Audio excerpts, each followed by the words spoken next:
தமிழகத்தில் சட்டப்பேரவை தேர்தலுக்கான வாக்குப்பதிவு ஏப்ரல் 23ஆம் தேதி நடைபெற இருக்கு. வாக்களிப்பது நம்ம அனைவருடைய கடமை. கண்டிப்பாக வாக்களிப்போம். இந்த காணொலியில் விருதுநகர் மாவட்டத்தில் வரக்கூடிய சாத்தூர் சட்டமன்ற தொகுதியில் யார் யார் வேட்பாளராக போட்டிடுறாங்க, அங்கே யாருக்கான வெற்றி வாய்ப்பு இருக்குது, கள நிலவரம் எப்படி இருக்குது அப்படின்றத பற்றி தான் பார்க்க போகிறோம். விருதுநகர் மாவட்டத்தில் வரக்கூடியது சாத்தூர் சட்டமன்ற தொகுதி. விருதுநகர் நாடாளுமன்ற தொகுதிக்கு உட்பட்ட தொகுதி தான் சாத்தூர். அங்கே யார் யார் வேட்பாளராக போட்டிடுறாங்க அப்படின்னு பார்த்தீங்கன்னா, அதிமுக கூட்டணியில் பாஜகவுக்கு அந்த தொகுதி ஒதுக்கப்பட்டிருக்கு. பாஜகவினுடைய மாநில தலைவர் நயினா நாகேந்திரன் அவர்கள் போட்டியிடுகிறார். கடந்த முறை மதிமுக சாத்தூர் தொகுதியில் போட்டிட்டாங்க. இந்த முறை திமுகவே நேரடியாக களம் காண்றாங்க. திமுகவின் சார்பில் கடற்கரை ராஜ் அவர்கள் போட்டியிடுகிறார். நாம் தமிழர் கட்சியின் சார்பில் ஆனந்தராஜா அவர்கள் போட்டியிடுகிறார். தமிழக வெற்றி கழகத்தின் சார்பில் எம் அஜித் அவர்கள் போட்டியிடுகிறார். இது இல்லாமல் புதிய தமிழகம் கட்சியும் அங்கே வேட்பாளரை அறிவித்து இருக்கு. ஸோ சாத்தூர் தொகுதியில் எவ்வளவு வாக்காளர்கள் இருக்கிறாங்க அப்படின்னு பார்த்தீங்கன்னா, ஆண்கள் 1,10,692, பெண்கள் 1,17,207, மூன்றாம் பாலினத்தவர் 63. ஒட்டுமொத்தமாக 2,27,962. சாத்தூர் தொகுதியில் எந்தெந்த சமூகங்கள் இருக்கிறாங்க, யார் வெற்றி தோல்வியை தீர்மானிக்கிறாங்க அப்படின்னு பார்த்தீங்கன்னா, முக்குளத்தோர் இருக்கிறாங்க. அதில் முக்கியமாக மறவர் சமூகம் அதிகமாக இருக்கிறாங்க. அதே போல் நாயுடுகள், ரெட்டிகள் அப்படின்னு நாயக்கர் அப்படின்னு சொல்லலாம். ஒட்டுமொத்தமாக தெலுங்கு பேசக்கூடிய மக்கள் அங்கே அதிகமாக இருக்கிறாங்க. இந்த 3 சமூகங்கள் தான் அங்கே பெரும்பான்மை சமூகங்களாக இருக்குது. இதை தாண்டி கணிசமாக வாழ்கிறவங்க அப்படின்னு பார்த்தீங்கன்னா, தேவேந்திர குல வேளாளர்கள், நாடார்கள் ஒரு கணிசமான சமூகமாக இருக்கிறாங்க. ஸோ சாத்தூரை பொறுத்த வரைக்கும் கிராமப்புறம் 65%, நகர்ப்புறம் ஒரு 35% இருக்கும் அப்படின்னு நம்ம சொல்லலாம். ஸோ இதுதான் சாத்தூர் தொகுதியினுடைய சமூக கட்டமைப்பு அங்கே இருக்கிறது. ஸோ இதுவரை சாத்தூர் தொகுதியில் எப்படி கடந்த தேர்தல்கள் வரலாறு என்ன சொல்லுது அப்படின்னு பார்த்தீங்க அப்படின்னா, அங்கே காங்கிரஸ் 3 முறை வெற்றி பெற்றிருக்கு. திமுக 4 முறையும், அதிமுக 6 முறையும், மதிமுக 1 முறையும், ஃபார்வர்ட் பிளாக் 1 முறையும், தமிழ் மாநில காங்கிரஸ் 1 முறையும், சுதந்திரா கட்சி 1 முறையும் ஜெயிச்சிருக்கிறாங்க. ஸோ கடந்த 2021 தேர்தல் முடிவுகளை பார்த்தோம் அப்படின்னா, மதிமுக 74,174 வாக்குகளை வாங்கினாங்க. எதிர்த்து போட்டியிட்ட அதிமுக 62,995 வாக்குகளை வாங்கினாங்க. சதவீத அடிப்படையில் 33. அமமுக இங்கே ஒரு 32,916 வாக்குகளை வாங்கினாங்க, 17%. என்டிகே 12,626, சதவீத அடிப்படையில் 6.63.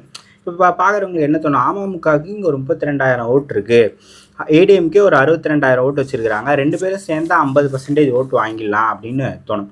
ஆனால் கடந்த 2021 அமமுக கூட்டணியில் தேமுதிக இருந்தாங்க. தேமுதிகவுக்கு வாக்கு சதவீதம் அப்படின்னு பார்த்தீங்கன்னா, அந்த தெலுங்கு பேசக்கூடிய மொழி மக்கள் அதிகமாக வாக்களிக்கிறாங்க அப்படின்னு சொல்லலாம். குறிப்பாக நாயுடு சமூகத்தினர் அதிகமாக வாக்களிக்கிறாங்க அப்படின்னு சொல்லலாம். ஸோ அதனால தான் அவங்களுக்கு திருவள்ளூர் பெல்ட், இந்த விருதுநகர் பெல்ட்டில் அதிகமாக வாக்குகள் இருக்குது. நான் ஏன் இதை குறிப்பிடுறேன் அப்படின்னா, அமமுகவுடைய ஓட்டு மட்டும் இல்லை, அதில் தேமுதிகவினுடைய ஓட்டும் இருக்குது. தினகரன் ஒரு முக்குளத்தூர் கம்யூனிட்டியை ரெப்ரசன்ட் பண்ணுற ஒரு தலைவராக இருக்கிறார். அதே போல் பிரேமலதா, விஜயகாந்தாக இருந்தாலும் சரி, மதிமுகவும் இருந்தாலும் சரி, அவங்க தெலுங்கு பேசக்கூடிய மொழி மக்களினுடைய ரெப்ரசன்டட் ஓட்டர்ஸை. இது ஏன் நான் இங்கே சொல்கிறேன் அப்படின்னா, அமமுகவினுடைய ஓட்டு மட்டும் இல்லை, அதில் தேமுதிகவினுடைய ஓட்டும் இருக்குது. இப்போ தேமுதிக, மதிமுக எடுத்துக்கிட்டீங்க அப்படின்னா, தெலுங்கு பேசுகிற மொழி மக்களினுடைய ஓட் பேங்கை அவங்க தான் அதிகமாக வச்சுருக்கிறாங்க அப்படின்னு சொல்லலாம். ஸோ அதையும் நான் இங்கே குறிப்பிடணும் அப்படின்னு நினச்சேன். ஸோ அப்படி பார்த்தோம் அப்படின்னா, அங்கு இப்போ விருதுநகர் மாவட்டத்தில் தேமுதிகவுக்கும் ஒரு குறிப்பிட்ட அளவு செல்வாக்கு இருக்குது. அதே போல் மதிமுகவுக்கும் ஒரு குறிப்பிட்ட அளவு செல்வாக்கு இருக்குது. இந்த 2 பேருமே திமுக கூட்டணியில் இருக்கிறாங்க. ப்ளஸ் திமுகவினுடைய வேட்பாளர்களுக்கு இவங்க ஓட்டெலாம் கன்வெர்ட் ஆவதற்கான வாய்ப்புகள் இருக்குது. ஸோ வேட்பாளர்களை பற்றி பார்ப்போம். திமுக இங்கு நேரடியாக போட்டியிடுகிறது. திமுகவின் சார்பில் கடற்கரை ராஜ் அவர்கள் வேட்பாளராக அறிவிக்கப்பட்டிருக்கிறார். முன்னாள் மாவட்ட சேர்மன். 2011 இவர் ஏற்கனவே இங்கு வேட்பாளராக போட்டியிட்டு இருக்கிறார்.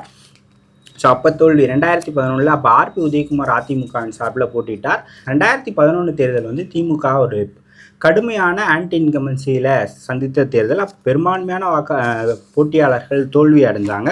KKSSR தான் இங்கே பொறுப்பு அமைச்சராக போட்டிருக்காங்க. KKSSR அதீத முறை 2006 வரைக்கும் அவர் சாத்தூரில் தான் போட்டிட்டு இருந்தார். அதன் பிறகு தான் அவர் அருப்புக்கோட்டைக்கு மாறினார்.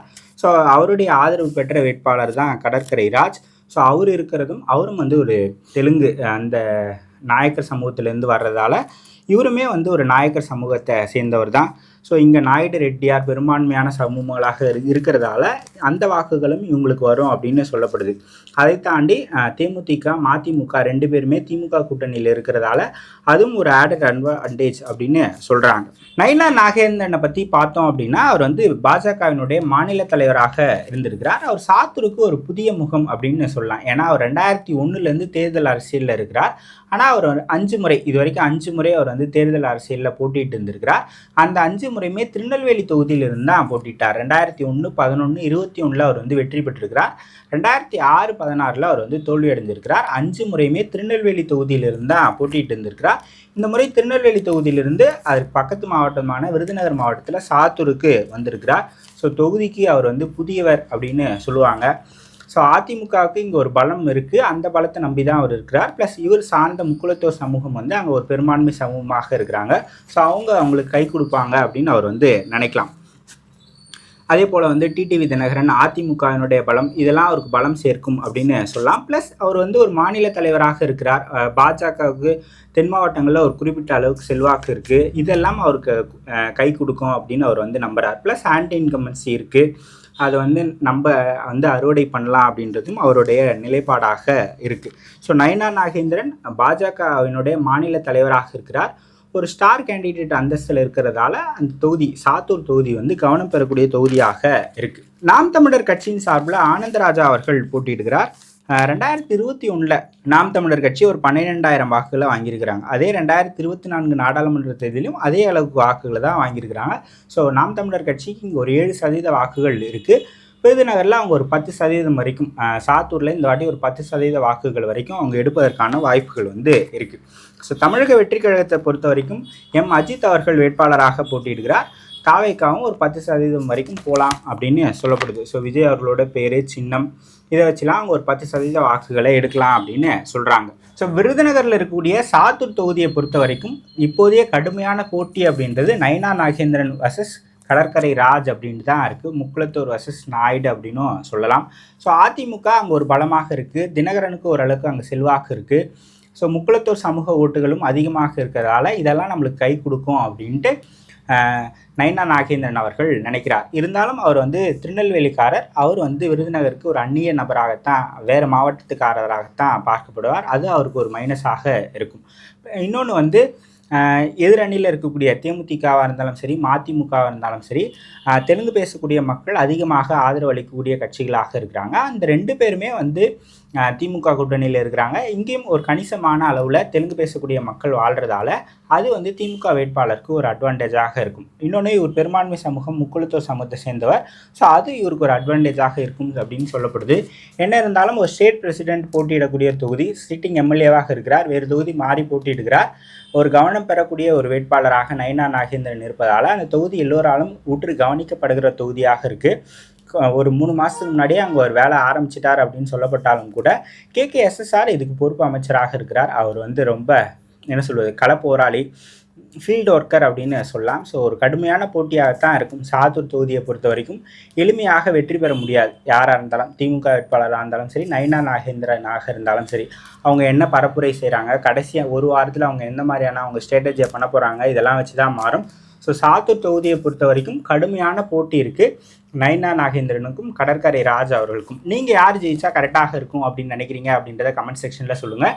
இன்னொரு தொகுதி, இன்னொரு வேட்பாளர், இன்னொரு கள நிலவரத்தோடு சந்திக்கலாம். வாக்களிப்பது நம்மளோட கடமை. கண்டிப்பாக வாக்களியுங்கள். நன்றி, வணக்கம்.